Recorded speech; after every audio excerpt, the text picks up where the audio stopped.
Kapag tinulungan ka ng nahihirapan din, malaking biyaya yun. Tama. Kapag binigyan tayo ng pansin at binigyan tayo ng time ng isang taong nahihirapan at may matinding problema din, malaking biyaya yun. Pagmamahal ng isang puso, puso ng karelasyon, pamilya, kaibigan o kapitbahay.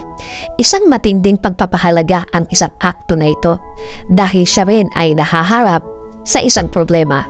Hindi ibig sabihin nun ay hindi kanya tutulungan.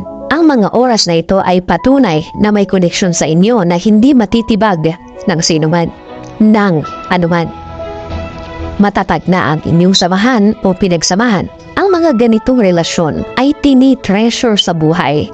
Mga taong binibigyan ng pagpapahalaga sa anumang oras sa buhay. Mga oras na napapatunayan na maaasahan ang tao ito. Hindi dahil ginawa mo rin sa kanya o kaya malaki ang utang na loob niya sa iyo dahil natulungan mo siya dati, kundi kusa ito, bukal sa kalooban. Oo naman, kahit naman ang isang tao na malaki ang utang na loob sa iyo, kung ayaw kanyang tulungan, hindi kanya tutulungan. Pwedeng hindi ganun ang tingin niya sa itinulong mo sa kanya, kundi hindi siya talaga ganun.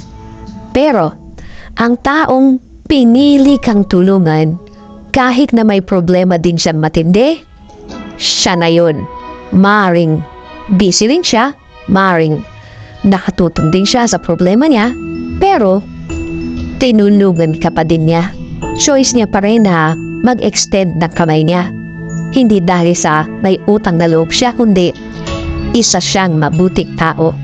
Hindi tumitingin sa kung ano makukuha niya sa isang tao, kundi kung ano ang maitutulong niya. Siguro nga, kung ang lahat ng tao ay ganyan, mas tahimik at maganda siguro ang pamumuhay sa mundo.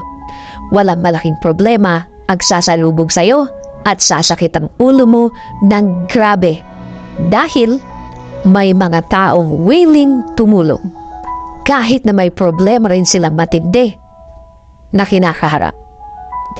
Sabi nga sa Galatians 6:2, carry each other's burdens, and in this way, you will fulfill the law of Christ.